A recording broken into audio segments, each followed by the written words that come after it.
नमस्कार मित्रों, एक बार फिर से आपका स्वागत है हॉक फीड न्यूज में। देश के सपोलों पर अमित शाह का ताबड़तोड़ एक्शन और एएमयू पर ताला जड़ दिया गया है। आपको बता दूं कि अलीगढ़ मुस्लिम यूनिवर्सिटी, जिसका के नाम पहले सीएए के नाम पर दंगे भड़काने में भी नाम सामने आ रहा था, और अब जिस तरीके से हाथरस मामले में पीएफआई का नाम सामने आ रहा है, तो पीएफआई को बचाने के लिए भी अलीगढ़ मुस्लिम यूनिवर्सिटी के छात्र सड़कों पर उतर आए, जिसके बाद कार्रवाई करते हुए एएमयू पर ताला जड़ दिया गया है। सबसे पहले कमेंट आपका जानना चाहता हूं, क्या यह सही किया या नहीं किया। दूसरी चीज, एएमयू या जेएनयू या जामिया मिलिया इस्लामिया, ये किस तरीके के संस्थान हैं?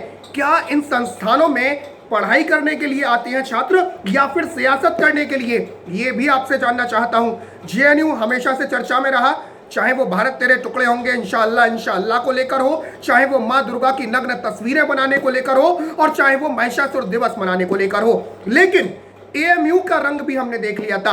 आपको याद होगा कि सीएए के विरोध प्रदर्शन के दौरान एएमयू में नारेबाजी की जा रही थी, हिंदुओं तुम्हारी कब्र खोदेगी एएमयू की छाती पर, ये नारे लगाए जा रहे थे। सावरकर की कब्र खुदेगी एएमयू की छाती पर। तो यह संस्थान है जहां पर पढ़ाई करवाई जाती है, या फिर इस संस्थान की आड़ में एक एजेंडा चलाया जा रहा है? क्या नेहरू ने यह संस्थान इसी वजह से खुलवाए थे कि इन संस्थानों की आड़ में एजेंडा चलाया जाए? और अब आपको बताता हूं कि एएमयू वालों ने किया क्या है। दरअसल आपको बता दूं कि देश में विभिन्न जगहों पर दंगे फसाद के आरोपी पॉपुलर फ्रंट ऑफ इंडिया के समर्थन में ये एएमयू के छात्र उतर आए। वाह, एक आतंकी संगठन जिसका के PFI, popular front of India, जिसको यूपी में बैन किया जा चुका है, झारखंड में पहले ही बैन है। इस संगठन के बारे में भी बताऊंगा, जिसका नाम सीएए पर दंगे भड़काने के नाम पर आ रहा था, कि सीएए के नाम पर देश में दंगे भड़काने में पॉपुलर फ्रंट ऑफ इंडिया का नाम, शाहीन बाग में popular front of India, Hathras मामले में पॉपुलर फ्रंट ऑफ इंडिया। एक ऐसा कट्टर इस्लामी संगठन जो कि हमेशा से अपनी देशद्रोही गतिविधियों के लिए जाना जाता है, उस संगठन के बचाव में उतर आए एएमयू के छात्र। दरअसल आपको बता दूं कि अलीगढ़ मुस्लिम यूनिवर्सिटी के छात्र सामने आ गए हैं इस मामले में, और एएमयू के छात्रों ने पीएफआई के समर्थन में कैंपस में मार्च निकाला, और अब तक पकड़े गए उसके सभी कार्यकर्ताओं को छोड़ने की मांग की है। आपको बता दूं कि हाथरस मामले में 4 लोगों को पकड़ा गया है। इसमें एक केरल का पत्रकार भी है, तथाकथित पत्रकार नहीं कहूंगा मैं उसे, और इनमें से जो है पीएफआई के सदस्य भी हैं। एएमयू में दरअसल आपको बता दूं कि डक पॉइंट से बाबे सैयद गेट तक एक प्रोटेस्ट मार्च निकाला गया, और इस प्रोटेस्ट मार्च में छात्रों ने पीएम मोदी और सीएम योगी के खिलाफ जमकर नारे लगाए। नारे तो ये लगाते रहते हैं, सीएम योगी के खिलाफ या पीएम मोदी के खिलाफ, ठीक है, पीएम मोदी से नफरत है, सीएम योगी से नफरत है, वो इन्होंने नारे लगाए। और दूसरी तरफ इन छात्रों ने कहा कि मुसलमानों के विरोध को दबाने के लिए यूपी में यूएपीए लागू किया गया, मतलब इस एक्ट को भी इन्होंने एक मजहब से जोड़ दिया। इसके साथ ही देश में जगह जगह सामाजिक संगठन पीएफआई के खिलाफ कार्रवाई की जा रही है, लेकिन वे लोग कार्रवाइयों से डरने वाले नहीं हैं, ये इन छात्रों का कहना था। अब बताइए, ये छात्र कहे जा सकते हैं? हमारे और आपके पैसे पर, टैक्स पेई के पैसे पर पढ़ने वाले इन गुंडों को क्या आप छात्र कहेंगे? एएमयू के एक छात्र का कहना यह है, मैं नाम नहीं लूंगा, कि ऐसा लग रहा है कि हाथरस कांड में सच को दबाने के लिए पुलिस ने पीएफआई से जुड़े 4 निर्दोष पत्रकारों पर, गजब, यूएपीए के तहत मुकदमा दर्ज किया है। और ऐसा ही तरीका डॉक्टर कफील के खिलाफ अपनाया गया था, जिसे बाद में हाईकोर्ट के आदेश के बाद रिहा करना पड़ा। इसके साथ ही जिला प्रशासन को इन्होंने एक ज्ञापन भी सौंपा है, और राष्ट्रपति से हाथरस मामले में पकड़े गए 4 पत्रकारों से मुकदमा निरस्त करके उन्हें जेल से रिहा करने की मांग की है। इसके साथ ही यूपी में संगठित हिंसा के खिलाफ बने यूएपीए कानून को रद्द करने की मांग भी की गई है, और इसके तहत पकड़े गए सभी लोगों को छोड़ने की मांग भी उठाई गई है।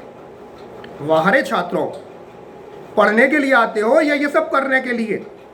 एएमयू एक ऐसा संस्थान है जिसका देश विदेश में नाम है, लेकिन आए दिन मुझे एएमयू से जिस तरीके की खबरें सामने आ रही हैं, चाहे वो नागरिकता संशोधन कानून को लेकर हो, अब ये पीएफआई के समर्थन में उतर आए। पिछले दिनों एक नारेबाजी की गई थी एएमयू के अंदर, उसमें डॉक्टर कफील खान भी पहुंचे थे, और वहां नारे लगाए जा रहे थे कि हिंदुओं तुम्हारी कब्र खुदेगी एएमयू की छाती पर, हिंदुत्व की कब्र खुदेगी एएमयू की छाती पर।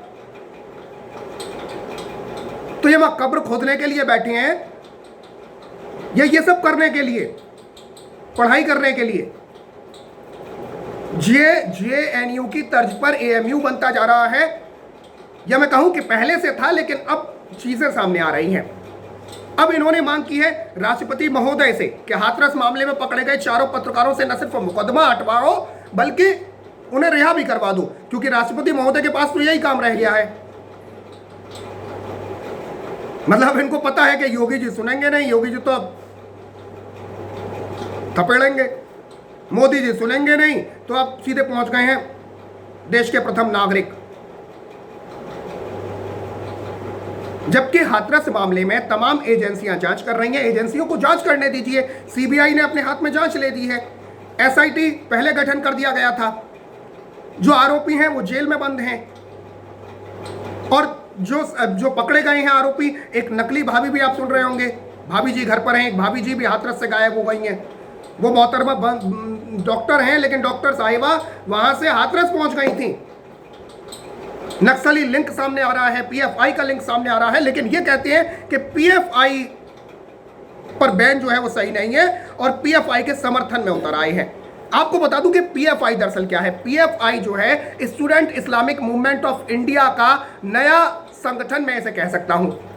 Student Islamic movement of India पर बैन लगा दिया गया था, उसके बाद पीएफआई का गठन हुआ, केरल में इसका गठन हुआ। कट्टर इस्लामिक संगठन है, देश विरोधी गतिविधियों के लिए यह संगठन जाना जाता है। आप अगर यूट्यूब पर जाकर या आप अगर गूगल में जाकर पीएफआई के बारे में पढ़ेंगे, आप पीएफआई के कुछ वीडियोस देखिएगा, तो आपको अपने आप समझ आ जाएगा कि है क्या।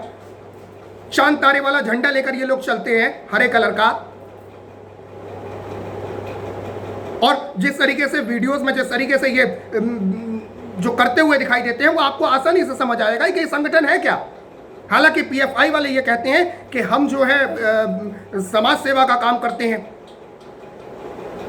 लेकिन सीए के दंगे हो, दिल्ली में शाहीन बाग हो, दिल्ली में दंगेबाजी हो, यूपी में दंगेबाजी हो, अब हाथरस का मामला हो, इन सब में पीएफआई का नाम क्यों सामने आ रहा है, यह सबसे बड़ा सवाल है। लेकिन अलीगढ़ मुस्लिम यूनिवर्सिटी के छात्र साहब पीएफआई के समर्थन में उतरे हैं। वो कहते हैं कि पीएफआई पर जो है, जो जिस तरीके से पीएफआई के लोगों को लिया गया है, उनको हटा देना चाहिए। दरअसल आपको बता दूं कि पीएफआई का पूरा नाम है पॉपुलर फ्रंट ऑफ इंडिया, और इसका गठन हुआ था 2006 में, और इसे कट्टर इस्लामिक संगठन माना जाता है। पीएफआई लोगों को उनके हक दिलाने और समाज सेवा का दावा तो करता है, लेकिन इस पर तमाम आरोप लगते रहे हैं। 16 राज्यों में यह संगठन फैला है, इसकी महिला विंग भी है। झारखंड में संगठन पर बैन लगा दिया गया है। झारखंड सरकार को इसके कुछ सदस्यों के सीरिया से लिंक मिले थे, आप समझ सकते हैं, आईएस से इसके लिंक मिल रहे हैं, जो कि दुनिया का सबसे बड़ा आतंकी संगठन है, उससे लिंक मिल रहे हैं। 2018 में केरल में भी इसको प्रतिबंधित करने की मांग उठी थी, यहां तक कि केरल सरकार ने हाई कोर्ट में अपील दायर करी थी, जिस केरल में यह बना। आप सोचिए कि जब केरल वाले इससे आजिज आ चुके हैं, तो पूरे देश में यह क्या करता होगा। एर्नाकुलम में एक छात्र की हत्या के बाद इस संगठन को बैन करने की मांग केरल में भी उठ गई थी, और यूपी में तो इसका नाम सामने आ ही गया था। उसके बाद आपको बता दूं कि यूपी में इस संगठन को बैन कर दिया गया। और आपको बताता हूं पीएफआई, दरअसल पीएफआई के लोग करते क्या है।